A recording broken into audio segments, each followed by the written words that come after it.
Bonjour à tous et bienvenue pour cette troisième vidéo. Alors aujourd'hui je vais vous parler des garanties chez les opticiens. Donc toujours sur le sujet comment choisir son opticien. Il faut savoir que dans chaque magasin d'optique il y a des garanties différentes.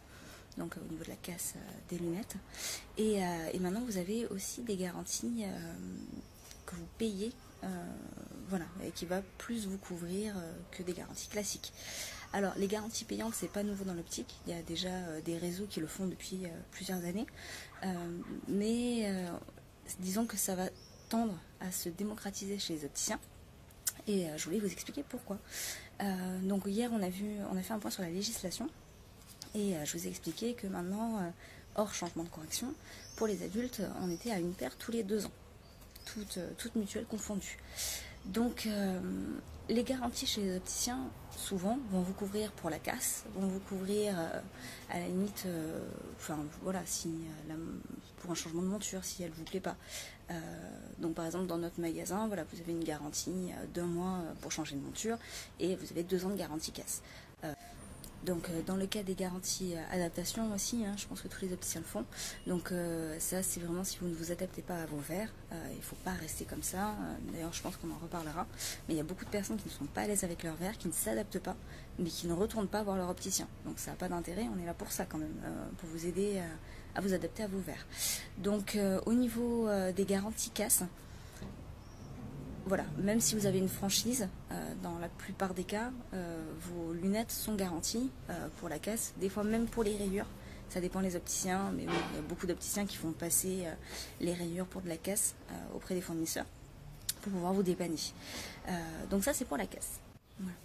Donc par contre en cas de perte, vos lunettes ne sont pas garanties au niveau des garanties classiques des opticiens. Et souvent ce n'est pas non plus pris en charge par votre assurance civile. Donc ça pose un vrai problème parce que aujourd'hui si vous faites vos lunettes, que vous les perdez, je sais pas, au bout de 6 mois par exemple, vous êtes complètement bloqué. Il faut attendre 6 mois de plus et un changement de correction pour pouvoir refaire vos lunettes. Donc voilà, au niveau des mutuelles, de toute façon, on peut même pas faire passer la casse par exemple pour faire rembourser les lunettes. Là maintenant c'est fini. Il faut que vous attendiez 2 ans, si pas de changement de correction bien sûr, 2 ans pour vous faire rembourser une nouvelle paire de lunettes.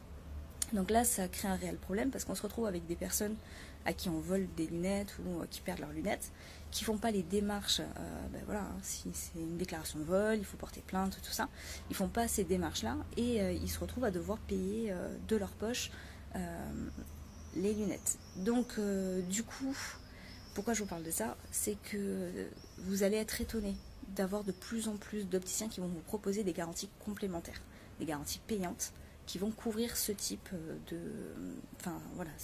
pour ce type de cas en fait. Il faut vraiment y réfléchir, pensez vraiment à toutes les éventualités. C'est extrêmement difficile même pour nous en tant qu'opticien de vendre des garanties parce qu'on n'est pas habitué à vendre ce type de garantie.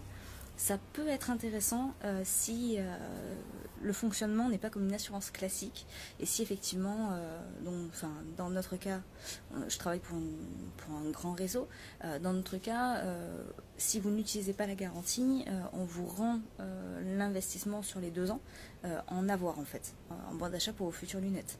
Donc là c'est un bon système parce qu'effectivement si vous n'utilisez pas la garantie, c'est pas perdu, c'est pas comme une assurance classique. Après, faites aussi très attention parce que dans beaucoup de grandes chaînes, les garanties qui étaient déjà existantes et qui sont payantes ne couvrent pas forcément la perte. Et il y a plein de petits, plein de petits points en tout petit qui excluent telle ou telle situation pour l'utilisation de la garantie. Donc, voilà, j'espère que c'est un peu plus clair pour vous cette histoire de garantie, je pense qu'on en reparlera aussi. N'hésitez pas à me poser vos questions sur le sujet. Là, voilà, la seule chose qu'il faut retenir, c'est de faire super attention, de bien lire les conditions générales et surtout de réfléchir. Est-ce que ça vaut le coup, par rapport à mon utilisation, par rapport à mes besoins, d'investir dans une garantie complémentaire? Voilà. Merci de votre écoute et à bientôt.